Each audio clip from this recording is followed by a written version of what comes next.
একদিন একটি বাঘ একটা ছাগলের উপর আক্রমণ করল।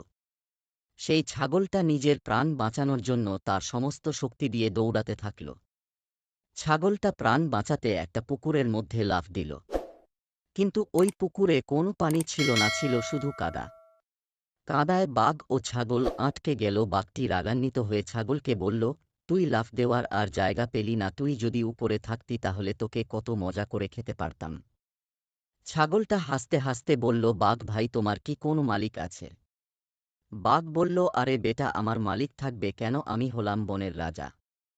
তখন ছাগলটা বলল, বাঘ ভাই, তোমার মালিক না থাকলেও কিন্তু আমার মালিক আছে, সময় মতো আমাকে এখান থেকে নিয়ে যাবে।